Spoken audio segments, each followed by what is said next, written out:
Hi guys, Recap Corner here. Today, we're going to be doing a big breakdown to discuss our film The Contractor. Spoilers ahead. Be prepared, grab your popcorn, sit back, and get ready for a wild ride. James Harper, a member of the Special Military Forces, has been living happily with his wife Brienne and son Max for a few days.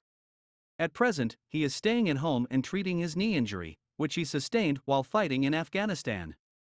James was so badly injured that the officers granted him a few days of leave to facilitate his swift recovery, so that he could eventually rejoin the Special Force.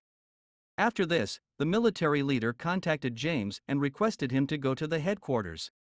Consequently, James arrived at the headquarters and met with his superiors. Seniors informed him that, according to his medical report, he had been using drugs to treat his injury, so he was being removed from the military force. Since he had used drugs, he would not receive any retirement money or money for medical treatment. James declared that he had not taken any drugs, but rather all were medications. However, the seniors disregarded his words and expelled him from the military. After this, James returned home and informed his wife that he had been dismissed from the military and they had unequivocally refused to offer him any service.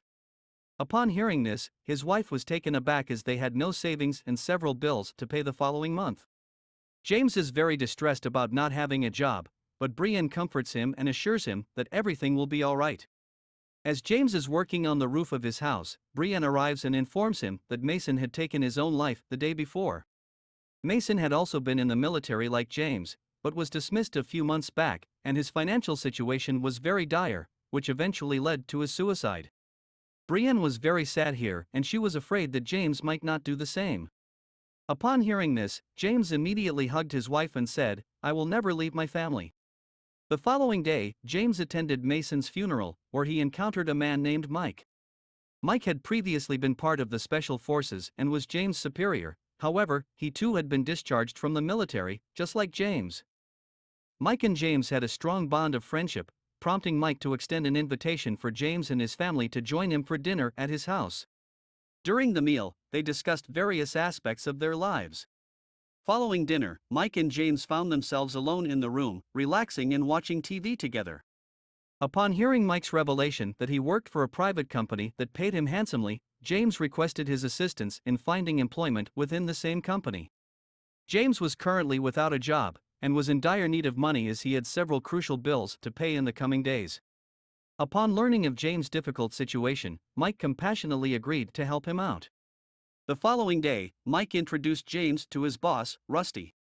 Before offering James the job, Rusty informed him of the risks involved, stating that many of the missions would be dangerous and potentially life-threatening. He also made it clear that if James were to die during a mission, the company would not provide any compensation to his family. However, if he were to successfully complete the given missions, James would receive a substantial sum of money as payment. Despite the potential dangers, James was in dire need of money and thus agreed to work with Rusty. During their conversation, it was revealed that Rusty had previously served in the military forces, just like James. However, Rusty had left the military and started his own company. Rusty also explained that all his missions were conducted under the supervision of the government, so James could rest assured that he would never be arrested for any of his actions while working for the company. After joining Rusty's company, James was assigned his first mission, to travel to Berlin for 2 weeks and spy on a particular individual. Upon receiving this assignment, James informed his wife, Brienne, about his new job and the need to travel to Berlin. Although Brienne was initially hesitant and forbade James from going, he managed to persuade her by highlighting the financial benefits of the job. The following day, James departed for Berlin and checked into the hotel that Mike had booked for him. Shortly after arriving, a woman named Katia approached him. Katia worked for Rusty and asked James to spy on a biological scientist named Salim. According to her information, Salim was collaborating with terrorists to develop a biological weapon that posed a serious threat to the general public. That evening, James gathered his necessary equipment and set out on his mission. He closely monitored Salim's activities, noting the times he went to his lab and returned home. James even kept a watchful eye on Salim's family. After several days of spying, James had gathered significant information about Salim. Katia messaged James and instructed him to meet her at the company's headquarters. Upon reaching the headquarters, Katia debriefed James on the information he had gathered so far. She also provided him with further instructions on how to proceed with the mission. At the headquarters, James met with Mike, Katia, and a new partner named Bobby. Mike informed the team that Salim was planning to sell the highly lethal biological weapon to a group of notorious terrorists. To prevent this, the team had to eliminate Salim and steal all the research data related to biological weapons from his lab. However, the mission was not going to be an easy one. The security system of Salim's lab was connected to a nearby police station, making it difficult for the team to enter undetected. Mike instructed the team to exercise caution and to have a backup plan in case the Berlin police caught wind of their actions. If they were surrounded, the team would need to make a run for it through the jungle tunnel. That night, the team gathered their necessary equipment and weapons and set out towards Salim's lab. Upon arrival, they eliminated all the guards one by one and infiltrated the lab.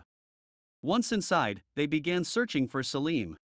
After thoroughly checking each room, they finally found him. The team threatened Salim and demanded that he hand over all his research data. Salim reluctantly pointed them towards his computer. Upon seeing this, Mike quickly instructed Bobby to copy all the data onto a hard drive. He then ordered James to kill Salim. However, Salim pleaded with James, explaining that he was just a scientist trying to save the lives of millions of people with his research. James, however, refused to listen to him. Salim then revealed that there was a drive containing all his research data in his bank's vault. Only his wife could open the vault, and if he died, James should take the drive. He urged James to ensure that the drive did not fall into the wrong hands. Despite listening to all of Salim's words, James still did not believe him and injected a poison into his body, leading to his death. After all the data was copied, these people set the entire lab ablaze to leave no evidence behind. However, as soon as they were about to depart, many police vehicles surrounded them from all sides. The police opened fire first, killing Bobby and then Katia, to which Mike's team responded with their own fire in turn. There was indiscriminate shooting. While running from here, Mike was shot in the leg. Seeing this, James swiftly picked him up and they both ran to where they could hide. After a while, James removed the bullet from Mike's leg and treated him. Mike had lost a lot of blood from the bullet wound, and his condition was very serious. James quickly donated his own blood, and Mike's condition slowly began to improve. The next morning, Mike is ready to leave for the base, but James's knee pain suddenly flares up, making it impossible for him to stand. James asks Mike to go on without him so that he can deliver the research data to Rusty and complete their mission. James assures Mike not to worry about him and that he'll catch up once he feels better. Mike, left with no other option, departs alone to deliver the research data to Rusty, but before leaving, he gives James the address of a hotel and instructs him to meet him there once he's recovered. After a few hours, James arrives at the hotel, finds a passport waiting for him, and discovers a message from Mike stating that he will arrive within the next 6 hours to collect him after completing their mission for Rusty. After waiting for a few hours, when Mike didn't show up, James sensed something was wrong and began to leave the hotel. On his way out, he called Rusty and asked him about Mike. Rusty told him that Mike had not come to him and that their mission had been leaked, resulting in the police being after them. James suspected that Rusty orders James to reveal his location so that he can send some of his men to retrieve him. However, James is suspicious of him, thinking that Rusty killed Mike, so he refuses to tell him. Rusty is enraged and orders his men to kill James. As James is on his way, Rusty's men start shooting at him. James runs away and jumps into the water to save himself. James was being pursued, but he cleverly caught and subdued his attackers. He questioned them about their employer, and one of the men revealed that Rusty had sent them to kidnap James and then murder him. After learning the truth, James realized that Rusty was responsible for Mike's death. To deceive Rusty, James used the man's phone to send a message that made it appear as though Rusty's henchman had killed him. Once he had taken care of Rusty's men, James departed, feeling exhausted from the encounter. He sought refuge in an underground station where he rested and considered his next move. Suddenly, he recalled Salim's statement about having concealed all his research data in a vault at the back. The following day, James went straight to Salim's house and requested Salim's wife for access to the research data. However, Salim's wife refused to comply with his request. James resorted to threatening her, warning that he would harm her children if she did not comply. Faced with no other choice, Salim's wife agreed, and they both went to the bank where she extracted the data from the vault and handed it over to James. Once he had obtained the data, James left the location. He quickly scanned through the research and was astonished by its contents.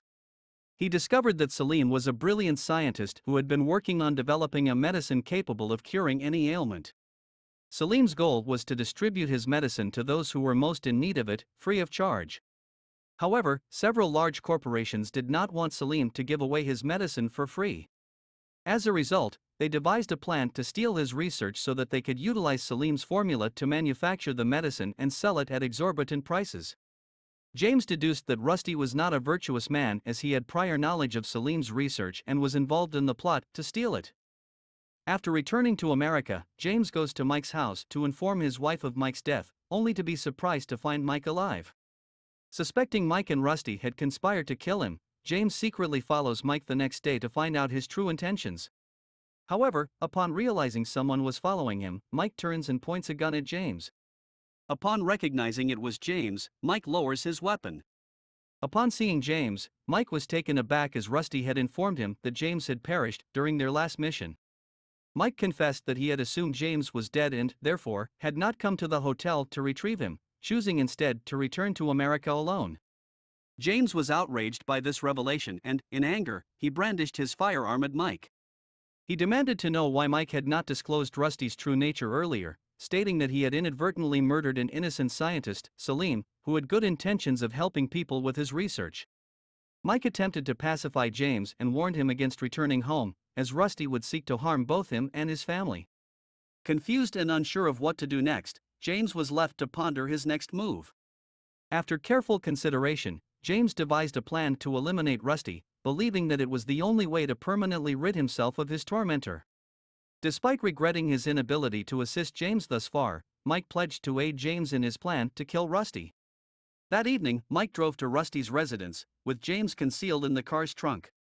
Once they arrived, Mike parked the car and approached Rusty's men while James remained hidden. James sneaked out of the trunk and started killing Rusty's men. Meanwhile, Mike was also killing all of Rusty's men, one by one. When Rusty realized that the intruders had come, he readied his gun. Mike and Rusty began shooting at each other, and both got shot and fell. James walked in, and without saying a word, shot Rusty.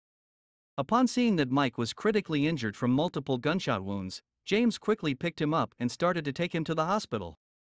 Unfortunately, Mike died on the way due to his severe injuries. In the morning, James burned the car, along with Mike's body, to ensure that the police would not find any evidence. After successfully executing their plan to eliminate Rusty, James returned home to his family, feeling a sense of relief and newfound freedom from Rusty's threat. With his family by his side, James began a new chapter of his life, free from the fear and danger that had once haunted him. And with that, the movie concludes. Thank you for joining us into our review. We hope you had as much fun watching it as we did breaking it down for you. Don't forget to hit that subscribe button and ring the bell so you never miss a video from us.